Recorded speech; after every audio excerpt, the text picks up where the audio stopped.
Даткайым. Ушундайбы силердин аталышыңыз? Даткайым. Эми датка деген бул өзүнчө бир титул. Курманжан датка дегендей көп адамдарга бериле бербей турган титул да, чынын айтканда. Сиздер мындан да мыкты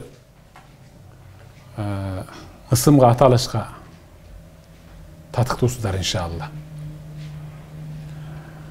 Анча-мынча эркектер жасай албай турган иштерди жасадыңыздар. Дагы али көп жасайсыздар. Мен ошол сиздер сыяктуу бир аялдардын жасаган ишин айтып берем. Бадыр согушу болуп калды. Мадина-и Мунавварада. Бадыр согушу бул ислам тарыхында алтын тамга менен жазылып кала турган эң мыкты тарых. Бул согушта сахабалардын саны аз, көпчүлүгү кедей, жада калса курал жарактардагы жаракка кеткен, сынган, туташкан, улашкан ушундай эле. Эркек сахабаларды ээрчип, пайгамбардан уруксат алып, сиздер сыяктуу жигердүү аялдардан бир 10-у бизде ушул Бадырга барып бир ушул күрөшсөк деди. Пайгамбар уруксат берди. Алар сахабалардын аркасында келе жатты. Сахабалардын ошол аялдарды эжелери, жээндери, бөлөлөрү болгондугуна кээде тамашалашып, силер эмнеңер менен согушасыңар өзү? Биздин колдогу кылыч, найза бар. Эмнеңерге кетип бартасыңар? Айткылачы деди да. Чыгышкан жок. Көрсө алар алдын ала сүйлөшүп алган экен. Мадинанын чыга беришинде чоң курма бак бар эле. Бир учурда аялдар чуркаган боюнча курма бактын ичине кирип кетишти. Тарса турс курмага чыгып эле, курманы билесиздер, чыгуу аябай жеңил, оңой. Чыгып эле 2ден, 3дөн, 4дөн, алы жеткен 5ден курманы бай чоң мындай жалбырактуу бутагын сындырып, мүрүлөрүнө көтөрүп алып жөнөп калды. Анан сахабалар айтты: "Өө какылайындар, душман муну менен өлбөйт. Мына кылыч менен өлөт душман. Муну менен төөдө качпайт. Баса бергиле, ошол жака барганда көрөсүңөр мунун күчүн, кубатын" деди. Уруш майданына жетти. Мадинадан Бадырга чейин 180 километр барышты ошол жака. Аял башы менен. Сахабалар катар тизилип турат. Маңдайда айбаттуу кайредин душманы. Аркасында аялдар турат. Пайгамбар хужум, кана кол салдык. Аз сандагы сахабалар Аллаху акбар деп киришти. Ошондо аялдар 10 аял 10 жерге, ар бири 4-5 метрден, кебирки 10 метрден, кебири 100 метрден туруп алып ушинтип алып келген баягы бутактарды тескери карап алып, аркасына карап, шыпырып айлантып чаңыта берди сахабалардын аркасын. Ар бири 100 метрден туруп, тияка чуркап, тияк чаңытып коюп, бияка келип чаңытып, чаң буруксуп бул жака чыкканда, тияктагы айбаттуу душман айтты: "О Мухаммад, 300-ün алдына коюп, 30 миңин аркасына коюп койгонун көрбөйсүңбү? Муну чаңытып келе жаткан дүбүрт бизди тебелеп өтүп кетет" деген.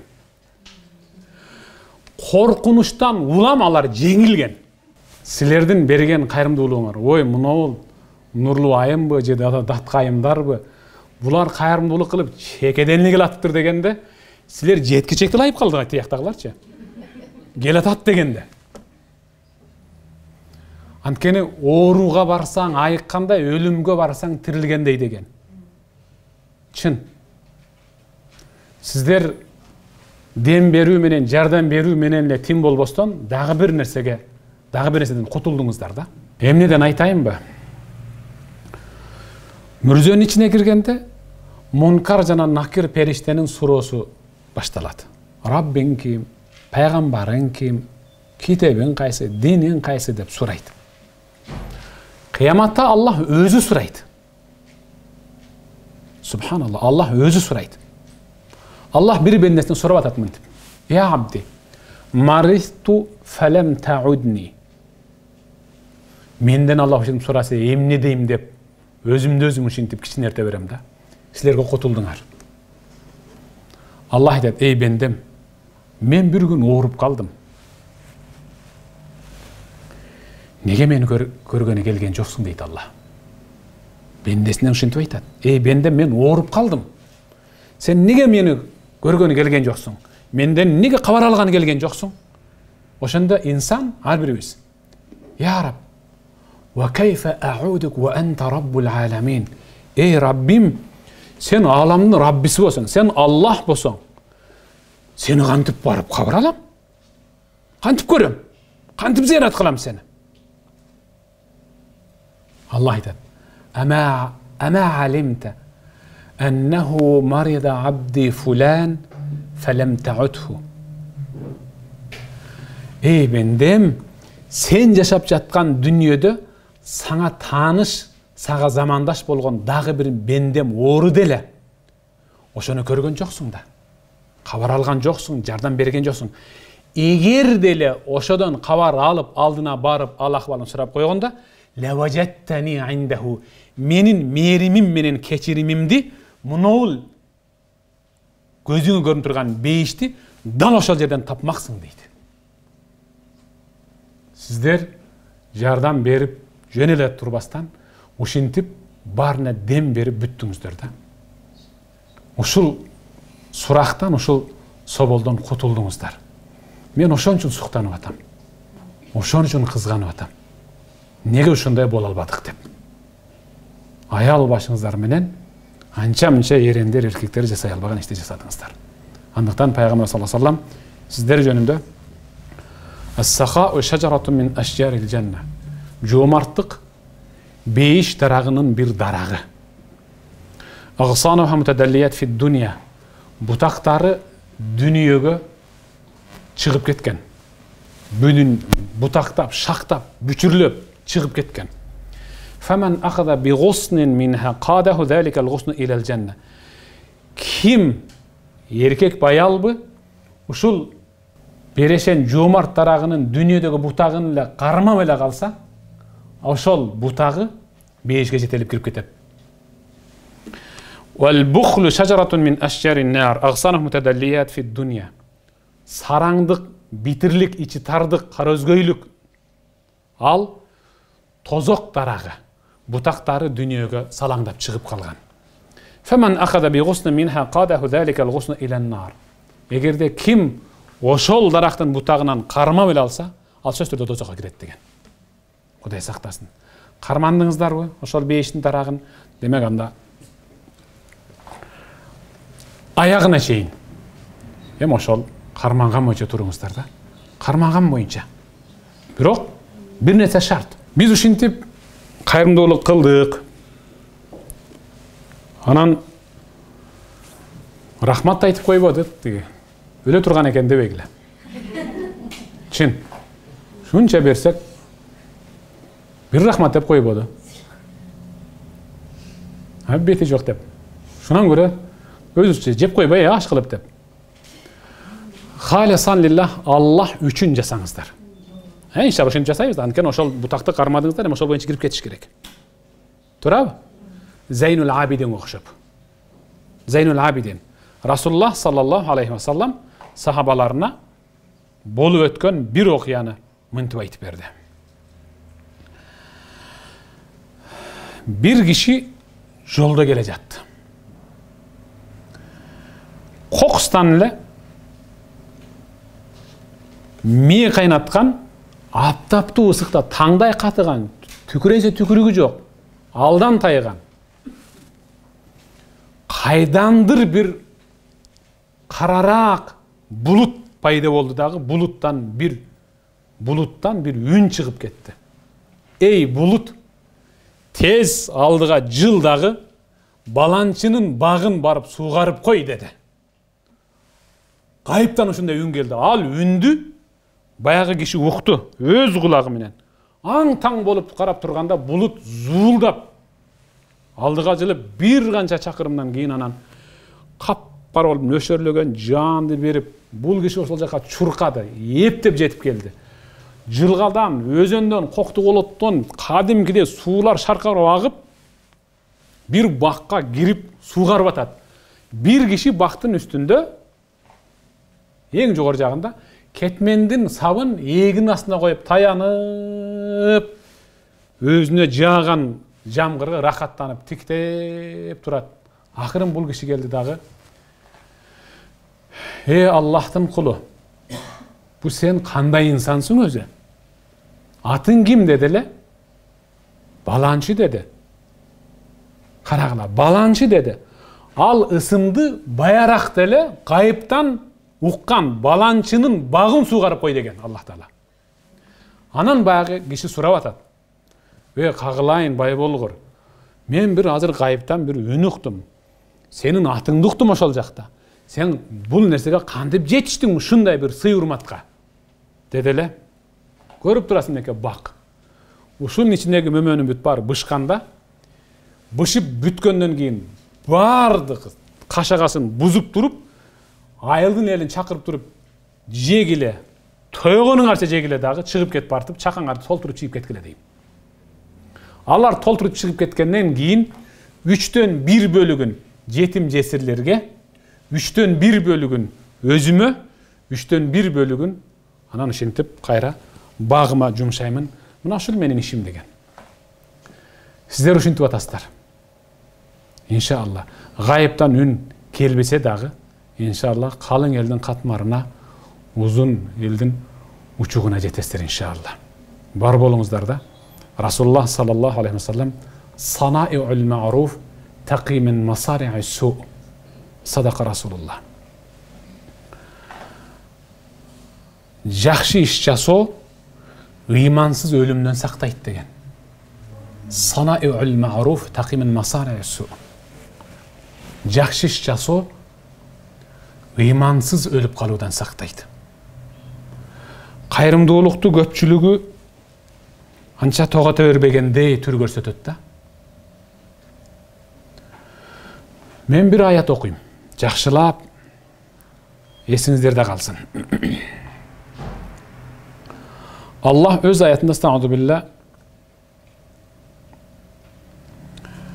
وأنفقوا مما رزقناكم من قبل أن يأتي أحدكم الموت فيقول رب لولا أخرتني إلى أجل قريب فأصدق وأكن من الصالحين صدق الله العظيم. Allah aytты. Ey bendelerim, men bergen ырыскыдан kimdir bирөөлөргө кайрымдуулук кылып сарптап кал. Башыңа өзүңдүн башыңа өлүм келип калганга чейин. Качан бенденин башына өлүм келгенде ар бирибиз суранабыз.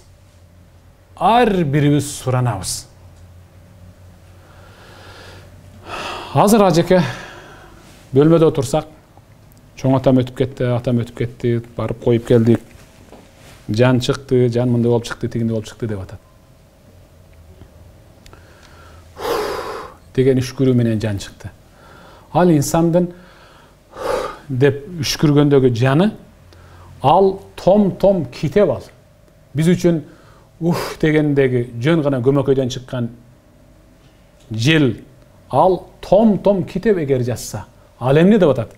Лаула аххартани иля ажалин кариб фаасаддак ва акун мина салихин.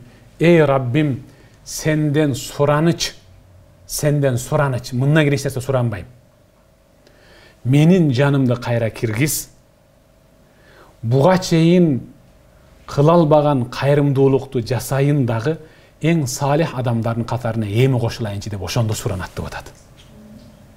Көрдүңүзбү?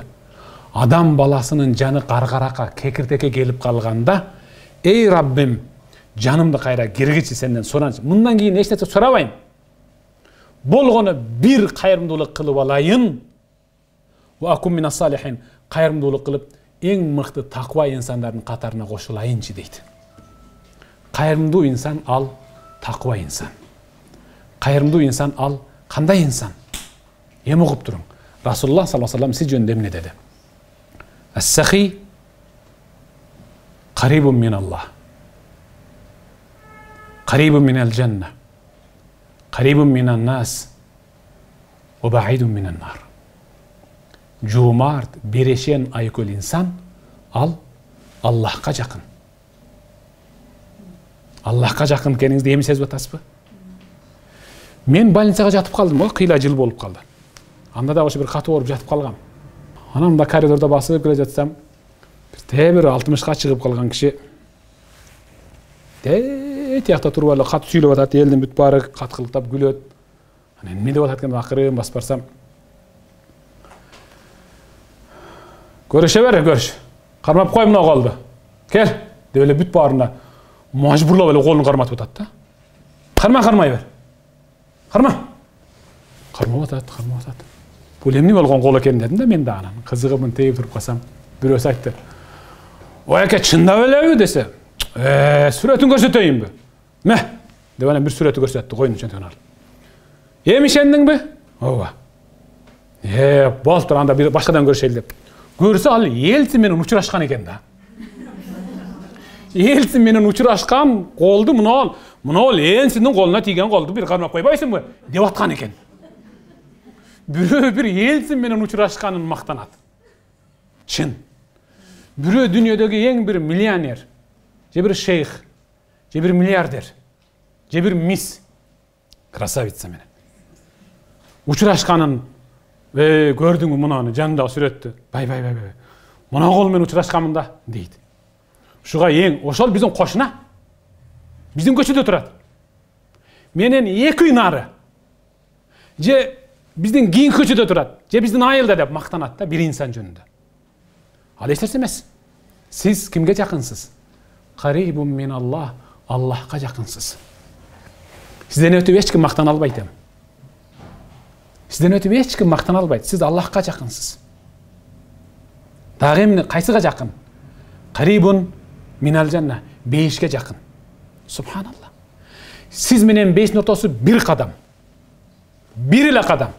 Ал кайсыл кадам десе, ал мөөнөт бүтүш керек. Болду, андан кийинки кадам жаннат. Ошон үчүн муъмин, муъмина, муъмин эркек, муъмин аял, мусулман эркек, мусулман аял, такия, намаз окуп жүргөн, кайрымдуулук кылган инсан көз жумушу менен Аллах Таала анын жанын алып аткан өлүм периштесинде ушундай сылыктык менен алгын, капа болуп калбасын, иренжип калбасын. Ушунчалык сылыктык менен алып бейиштин дасторконуна, бейиштин этегине мискитен буркурап аткан этекке анын жанын ушунда коюп туруп, бүктөп, периштелер талашып, ушуну Аллахка мен алып барып сүйүнчүлөйүнчү деп периштелер талашып кетет деген. Анан алып барат, коюлсун. Орун алсын бул Иллийинден, Иллийин деген бейиш. Ошондо анын денеси турат, жакындары ыйлап атат. Ой, кызым Москвадан келе жатат, небереси Ташкенттен келе жатат деп күтөбүз да биз. Ошондо ошол сөөгө айтат деп атат пайгамбарыбыз. Каддимуни. Мени тездеткеле тияка. Бул жерден көрө бейиштеги ордум мен үчүн кызыктуу болуп атат деп шашылып калат деген. Минеке.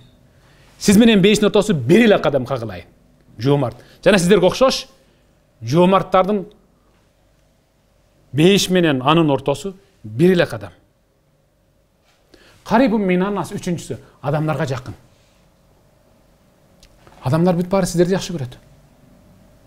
Эмнеге? Анткени сиздер ага бердиңиздер. Кайрымдуулук кылдыңыздар. Бирок бир нерседен алыссыздар, ошону бир билиңиздер. Баидун минан нар, тозоктон алыссыздар. Алхамдулилlah.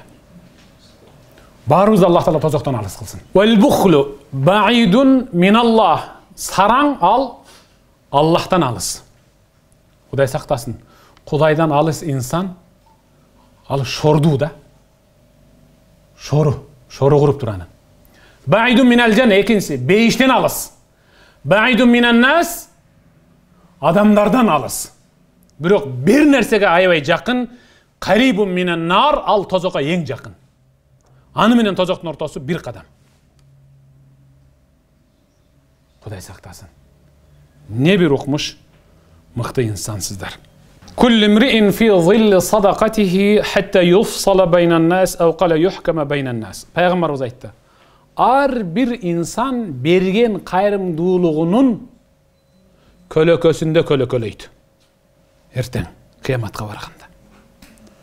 Ошондо тили салаңдап жерге тийип, кээ бири өзүнүн салаңдаган тилин тебелеп алып, чалышып, жыгылып атканда, денесинен тамчылаган терге кээ бири кызыл ашык, кээ бири тизе, кээ бири киндиги, кээ бири алкымына чейин чөмүлүп атканда, сиздер жана сиздер сыяктуу жоомарттар өзүнүн кайрымдуулугунун көлөкөсүндө көлөкөлөйт. Субханалла. Не бир укмуш мыкты инсансыздар. Bir аксакал аябай bir адамдын кучагы жетпей турган чоң жаңгактын түбүндө чебереси менен отурду.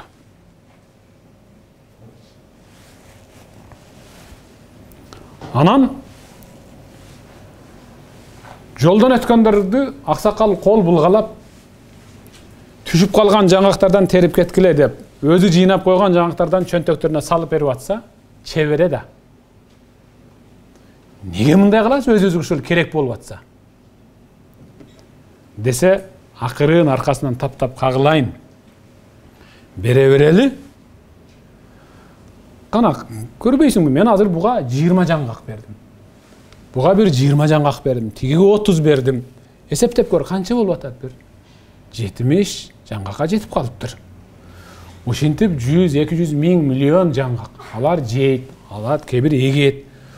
Ушул кайрымдуулуктун көлөкөсүндө көлөкөлөйбүз. Урпагым менен, ошон үчүн берип атам мен. Көлөкөлөшүм керек, деди. Анан чебереси кояңчы чоң ата. Кантип эле ушул кайрымдуулуктун ушул бир көчөттүн көлөкөсүндө көлөкөлөйсүз. Кагылайын. Мунуну менин чоң атам эккен. Муну өлөкөз көлөп аткан даракты, жаңгакты. Мына мага чебере болгон сени менен мен көлөкөлөп атпайынбы? Бир эле түп жаңгактан. Анткени пайгамбарыбыз саллаллаху алейхи вассаламдын хадиси менен далилдеп айтам, кагылайын. Угуп тур. Пайгамбарыбыздан Абу Хурайра риwayat кылып атат. Пайгамбар саллаллаху алейхи вассалам: "Мен тасаддака би'идли тамратин мин касбин тайиб, ла яqbalu Аллаху илля тайиб." Ким бир дана курмачалык бир нерсе берсе, кайрымдуулук кылса, бирөөгө бир пияз, же бир сабиз, бир дана картошка, же бир дана курма, же бир дана бадыраң берип болсо да кайрымдуулук кылса, бирок адал кесиби менен.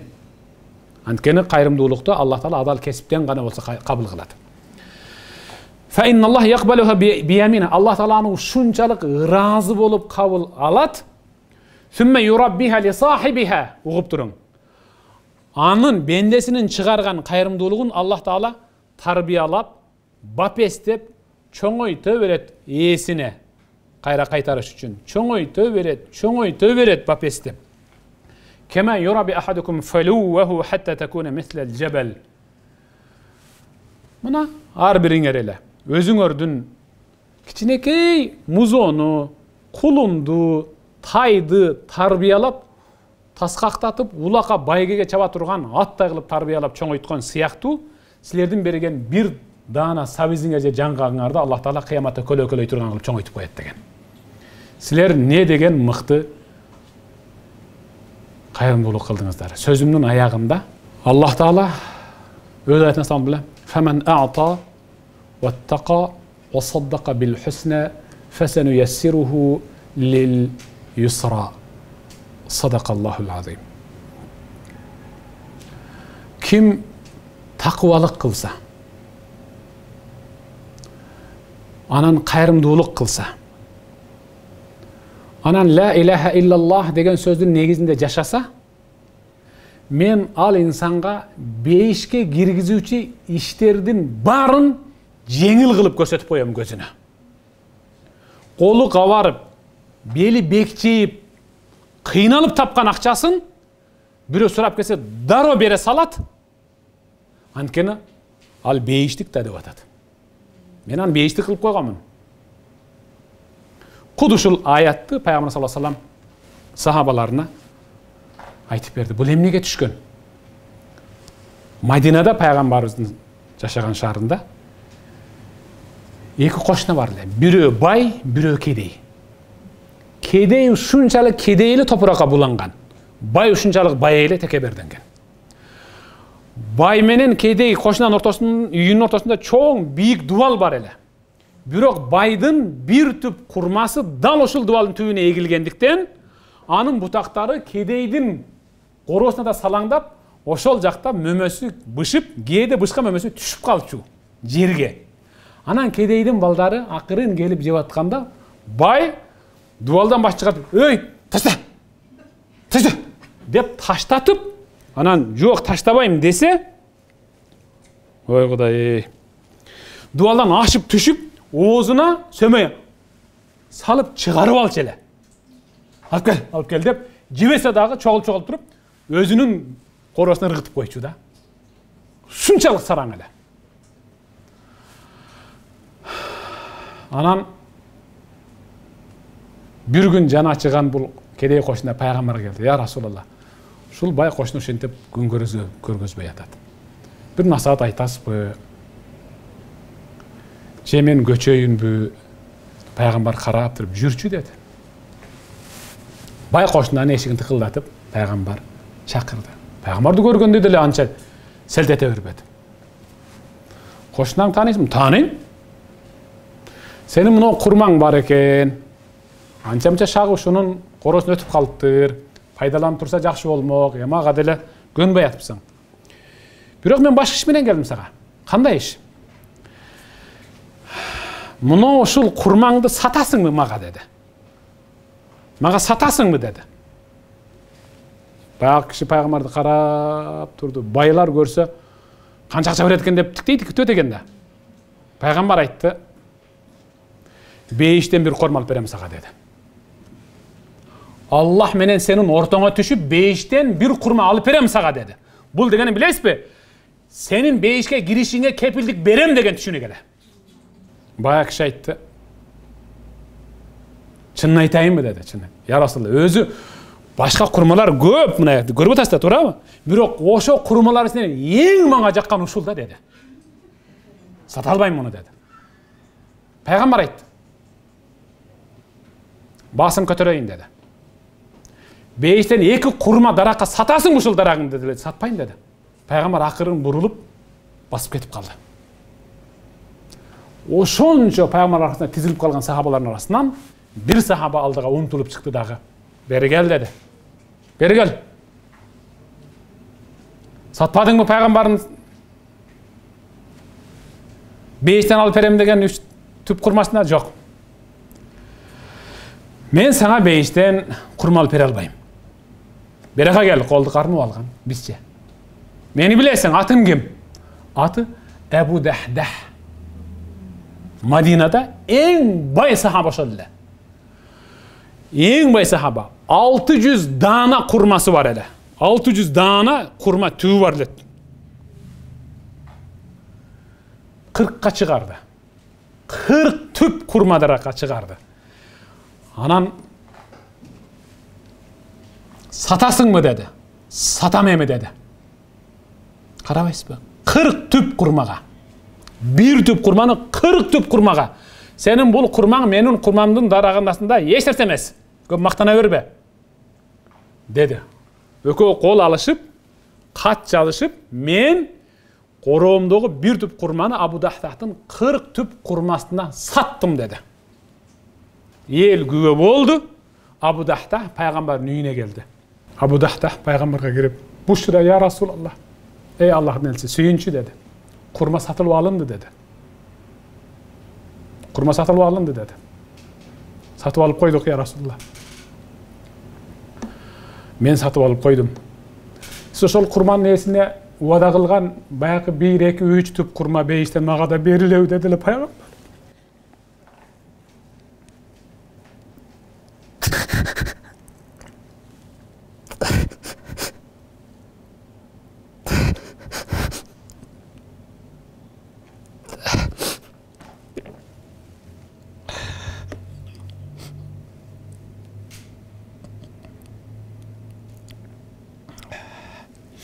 "Yok, sağa berilbeyt" dedi.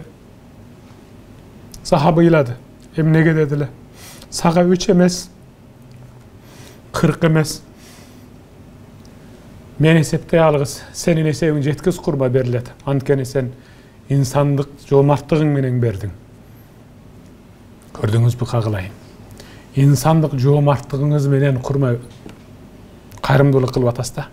Insandык жоомарттыгыңыз менен кайрымдуулук кылып атасыз.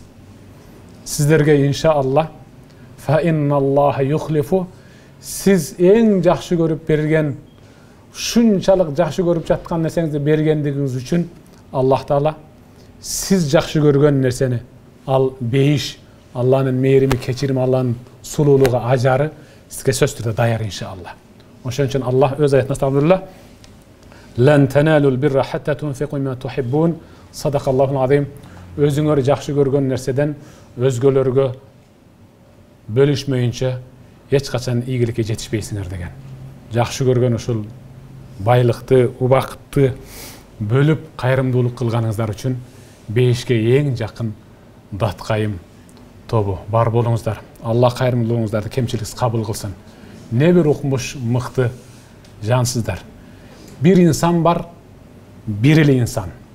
Bir insan var, 10 insan katete. Bir insan var, 100'gö, birösü var, 1000'ge. Dağı birö milyongo. Ar birinizler milyongo tete insan bolup yaşay beriңiздер. Amin. La ilahe illallah. Amaneten indallah. Hafizana ve hafizakumullah. Ve hafizahumullah. Fallahu hayrun hafizan ve huve arhamur rahimin. Allah'ım şul ecelerden, apalardan, karındaşlarımızdan kılgan kayrımdılıklarını kemçiliksiz kabul kıl. İşlerine iyilik ber. Dem soğuluklarını çın kılgın. Aldılarına koygan жақшы oy maksatlarını zög aşırgın. Ardayım buyruğunda atkarıp sen tıygandan tıyılıp, sen razı ol oturgan işleri jasagınga özün kömöktöşkün. Şunday bolgan mıқты ayımlarda жарык dünyага alıp kelge sebep bolgan ata eneleri tiri bolsa imanın bekem kıl, ibadatların kabul kıl, den soğulukların şın kıl. Ötüp ketkenler olsa Allah'ım jatkan jerin beyiştin baktары kılgın. Üybülölerine tınçlık, amanlık, birimlik bergin. Özlerine ıntımak bergin, bereke bergin, işlerine iyilik bergin. Kılgan kayrımdуулугунун evazına orduna özüň jana paýgambar wada kılganda kıyamatta Firdavs cenneti bergin ya Rabbal alamin. Bi rahmetike ya erhamer rahim. Allahu ekber. Esselamu aleykum ve rahmetullahi ve berekatuh. Allah razı olsun. Allah razı olsun.